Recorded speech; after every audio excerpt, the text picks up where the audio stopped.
Me llamo Elena Navarro. Tengo 33 años, soy enfermera en el Hospital Universitario La Paz de Madrid, y hay una fecha que jamás voy a olvidar. El domingo de Pascua de 2025, el día en que mi propia familia decidió destruirme delante de todos. Era una reunión familiar como tantas otras. La casa de mis padres en Alcalá de Henares, 12 personas alrededor de la mesa, el olor a cordero asado llenando cada rincón. Todo parecía normal hasta que mi hermana Cristina, 4 años mayor que yo, se levantó de su silla con una sonrisa que yo nunca le había visto. Sacó una caja pequeña del bolso y la deslizó por la mesa hasta que chocó contra mi plato. Era un kit de prueba de ADN. Cristina cruzó los brazos y dijo delante de todos: «Venga, Elena. Llevo años escuchando que no te pareces a nadie de esta familia. Ni la cara, ni el carácter, ni nada. Haznos el favor y demuestra de una vez que eres de los nuestros». «¿O no?». El silencio duró exactamente 2 segundos. Luego mi padre, Roberto, soltó una carcajada tan fuerte que hizo temblar las copas. Levantó su vaso como si estuviera brindando y dijo: «Ya era hora de que alguien lo dijera». La mesa entera explotó en risas. Mi madre, Carmen, bajó la mirada hacia su plato y no dijo nada. Sus manos temblaban sobre el mantel. Yo tragué el nudo que tenía en la garganta, cogí la caja y sonreí. Porque si querían respuestas, iban a tenerlas. Solo que nadie en esa mesa imaginaba lo que esas respuestas iban a revelar esa noche. De vuelta en mi apartamento en el barrio de Lavapiés, mi novio Marcos me encontró sentada en el suelo de la cocina con la caja del kit entre las manos. Me miró y sin decir una palabra se sentó a mi lado. Le conté todo. Cada risa, cada mirada, cada segundo de humillación. Cuando terminé, él dijo: «No tienes que hacer esto». Yo respondí: «Sí tengo que hacerlo. Porque si no lo hago, siempre van a tener razón sobre mí». Registré el kit esa misma noche. Froté el bastoncillo, lo metí en el sobre, y lo eché al buzón a medianoche. Lo fotografié todo. El código de barras, el recibo, la hora exacta. Porque algo dentro de mí, una voz pequeña pero muy clara, me decía que iba a necesitar pruebas de cada paso que diera. Lo que no sabía era que mi familia ya tenía su propia cuenta compartida de genealogía. Y que mi madre llevaba semanas revisando esa plataforma cada mañana con una angustia que yo todavía no entendía. 3 semanas después, un martes por la mañana, entré al turno de noche en el hospital. Tenía el móvil en silencio dentro de la taquilla. Cuando lo revisé en el descanso, vi 17 llamadas perdidas de mi madre. 17. En menos de 2 horas. También había un mensaje de Cristina: «Elena. Los resultados ya están. Llámame ahora mismo». Y uno de mi padre que decía solamente: «¿Qué has hecho?». Me senté en la sala de descanso con el café frío en la mano y abrí la plataforma de genealogía. Los resultados estaban ahí. Y lo que vi en esa pantalla hizo que el mundo entero se detuviera a mi alrededor. Mi padre biológico no era Roberto Navarro. Y había alguien en esa base de datos que compartía exactamente la mitad de mi ADN. Alguien que llevaba meses esperando que yo apareciera. La pantalla no mentía. 0 centimorgans entre Roberto Navarro y yo. 0. En genética eso no significa poca relación. Significa ninguna. Significa imposible. Significa que el hombre que se había reído de mí delante de toda la familia no era mi padre biológico en absoluto. Pero lo que me heló la sangre no fue eso. Fue el nombre que apareció justo debajo. Sofía Vega.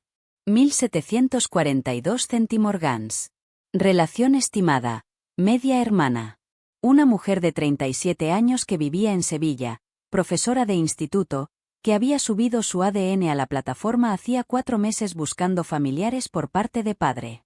Su padre biológico, el doctor Alejandro Vega, cardiólogo, fallecido en 2020. Guardé capturas de todo antes de mover un solo dedo. 6 pantallas distintas. 3 ubicaciones de respaldo. Porque en ese momento algo cambió dentro de mí. Dejé de ser la hija que intentaba encajar y me convertí en la enfermera que reconstruye un caso clínico desde cero. Busqué al doctor Alejandro Vega en Internet. Primer resultado: su obituario. Cardiólogo reconocido, Hospital Gregorio Marañón de Madrid, ejerció entre 1990 y 1998. Después se trasladó a Sevilla. Falleció de un infarto en marzo de 2020. Le sobreviven su esposa y su hija Sofía. Me quedé mirando la foto. Un hombre de unos 50 años, sonrisa tranquila, un pequeño hoyuelo en la mejilla izquierda. Me miré en la cámara frontal del móvil. Luego volví a mirar la foto. Tenía sus ojos. Exactamente sus ojos. Esa tarde, después del turno, encontré el coche de mi madre aparcado frente a mi portal con el motor encendido. Llevaba horas esperándome. Bajó del coche con la cara destrozada y me dijo: «Elena, por favor, déjame explicarte». Subimos a mi apartamento. Se sentó en el sofá donde nunca antes había estado y empezó a hablar. Y lo que me contó esa noche no solo explicaba quién era mi padre biológico. Explicaba por qué Roberto me había mirado toda la vida como si yo fuera el error que nunca pudo corregir. Mi madre había trabajado como auxiliar administrativa en el Gregorio Marañón entre 1990 y 1996. El doctor Alejandro Vega era su superior directo. La relación había durado menos de un año. Cuando mi madre descubrió que estaba embarazada, Alejandro ya tenía familia. Eligió quedarse con ellos. Mi madre eligió quedarse con Roberto. Y Roberto, que lo había sospechado desde siempre, eligió castigarte a mí en silencio durante 33 años en lugar de enfrentarse a la verdad. Pero entonces mi madre dijo algo que no esperaba. Algo que convirtió toda la historia en algo mucho más oscuro. Roberto lo sabe desde que tenía 6 años, Elena. Hay algo que nunca te he contado. Algo que él descubrió en una revisión médica y que usó como arma contra mí durante décadas. Y Cristina lo sabe desde hace 2 años. Me quedé paralizada. Cristina lo sabía desde hacía 2 años. Mi hermana, la misma que me había deslizado ese kit por la mesa delante de toda la familia con una sonrisa en la cara, llevaba 2 años sabiendo que yo no era hija biológica de Roberto. Y aún así había organizado aquella humillación pública como si fuera un espectáculo. Le pregunté a mi madre por qué Cristina lo sabía. Se hizo un silencio largo y pesado. Entonces me lo explicó todo. Roberto había empezado a planificar su jubilación en 2023. Tenía un negocio de distribución que había construido durante décadas, valorado en casi 800.000 euros. Y había decidido que si yo no era su hija biológica, no tenía derecho a heredar nada. Le contó la verdad a Cristina para que ella entendiera por qué la sucesión sería exclusivamente suya. Cristina no solo lo aceptó, lo usó. El kit de ADN no había sido una provocación impulsiva. Había sido una estrategia calculada para expulsarme oficialmente de la familia delante de testigos, dejando documentada mi exclusión antes de que Roberto formalizara el testamento. Al día siguiente fui al despacho de Roberto sin avisar.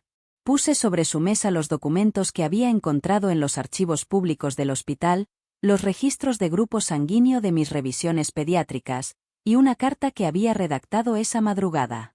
Lo miré a los ojos y le pregunté directamente desde cuándo lo sabía. No lo negó.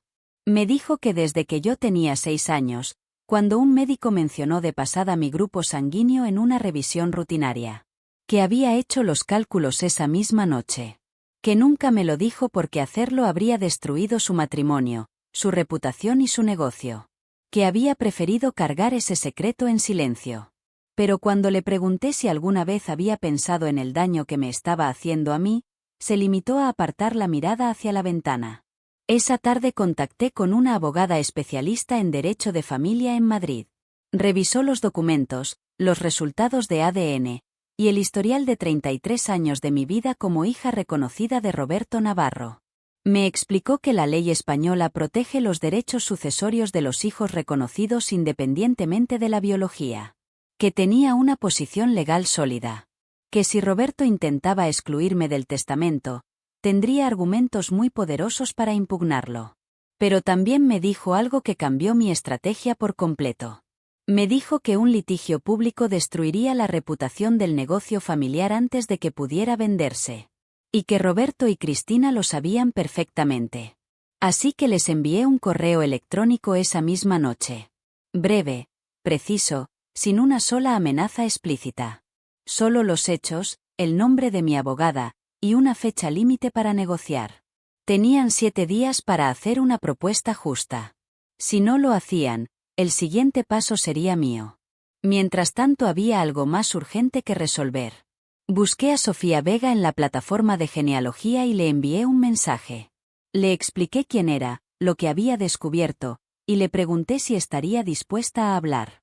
3 horas después recibí su respuesta. Era corta pero decía exactamente lo que necesitaba leer en ese momento. Elena, vi nuestra coincidencia hace meses y esperaba que escribieras. Tengo cosas que contarte sobre mi padre que creo que necesitas saber. Llámame cuando quieras. Llamé a Sofía esa misma noche. Hablamos durante casi 2 horas. Su voz era cálida, pausada, con ese acento suave del sur que te desarma sin que te des cuenta. Me contó que Alejandro Vega había sido un hombre brillante pero emocionalmente distante, que cargaba con una culpa silenciosa que nunca supo nombrar, que en sus últimos años se volvió más callado, más reflexivo, que en las cenas familiares se quedaba mirando al vacío con una expresión que su familia nunca supo interpretar. Que 3 semanas antes de morir le dijo a Sofía que había cometido errores en su vida profesional de los que nunca había podido arrepentirse en voz alta. Luego Sofía me dijo algo que me cortó la respiración. Me dijo que entre los papeles personales de su padre había encontrado una agenda de 1993. Y que en abril de ese año había una anotación que decía simplemente: nace ella. No puedo estar. Perdóname. Alejandro Vega sabía que yo existía. Y se llevó ese secreto a la tumba. Lloré. No de tristeza exactamente. Lloré porque durante 33 años había buscado en los ojos de Roberto Navarro alguna señal de que yo importaba, y resulta que el hombre que me habría mirado con orgullo estaba a 40 minutos de donde yo crecí, trabajando en el mismo mundo de la medicina que yo elegí sin saber por qué me atraía tanto. Sofía y yo quedamos en persona 2 semanas después en Sevilla. Cuando entré al café y la vi levantarse para recibirme, sentí algo que no había sentido nunca en una reunión familiar. Sentí que pertenecía. Me abrazó durante un buen rato y me dijo al oído: bienvenida a casa, hermana. Mientras tanto Roberto y Cristina negociaron. Tardaron exactamente 5 días en responder. La primera oferta fue ridícula. La segunda fue mejor. Terminamos firmando un acuerdo privado por 140.000 euros en 2 pagos. Mi abogada lo notarizó todo. Cuando Roberto firmó el documento tenía la mandíbula tensa y los ojos fijos en la mesa. Cristina firmó sin mirarme.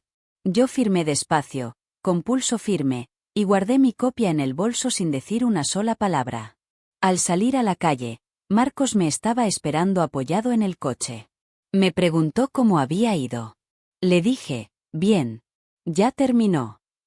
Me abrazó y yo por fin respiré de verdad. Las consecuencias para la familia llegaron solas, sin que yo tuviera que mover un dedo. El negocio de Roberto salió a la venta en septiembre. Los compradores potenciales empezaron a escuchar rumores. Familia con conflictos internos, situación legal complicada, historia poco clara. 2 inversores se retiraron. El precio final fue un 12% menor que la valoración inicial. Roberto y Carmen se separaron en octubre. El divorcio se firmó en enero de 2026 después de 34 años de matrimonio construido sobre una mentira que los había consumido a los dos. Cristina se mudó a Barcelona con su marido. No se despidió de nadie. Simplemente desapareció de los grupos familiares una mañana y bloqueó todos los contactos. Varios primos me escribieron para disculparse. Mi tío Fernando me mandó una carta a mano que guardé en el cajón de la mesilla porque era la primera vez en mi vida que alguien de esa familia me pedía perdón de verdad. En enero de 2026 me ascendieron a supervisora de turno en La Paz. Mi jefa me dijo que había demostrado una capacidad de concentración y liderazgo extraordinaria durante el año más difícil de mi vida personal. Yo le di las gracias y pensé que si había sobrevivido a aquello, podía sobrevivir a cualquier cosa. Marcos me propuso matrimonio en marzo, al atardecer en el Retiro, con un anillo sencillo y un discurso que me hizo llorar delante de 3 familias de desconocidos que aplaudieron desde los bancos cercanos. Le dije que sí antes de que terminara la frase. Hoy estoy sentada en mi apartamento de Lavapiés. Sofía me ha mandado un audio esta mañana contándome que ha encontrado más fotos de Alejandro de joven y que en todas tiene exactamente mi misma forma de fruncir el ceño cuando piensa. Marcos está en la cocina poniendo la mesa para cenar. Tengo una boda que planificar, una promoción que consolidar, y una hermana nueva que me eligió sin que nadie se lo pidiera. La prueba de ADN no me destruyó. Destruyó la mentira que otros habían construido a mi alrededor durante 33 años. Me quitó una familia falsa y me devolvió algo que nunca había tenido, la verdad sobre quién soy. Y resulta que quien soy es mucho más de lo que ellos quisieron hacerme creer.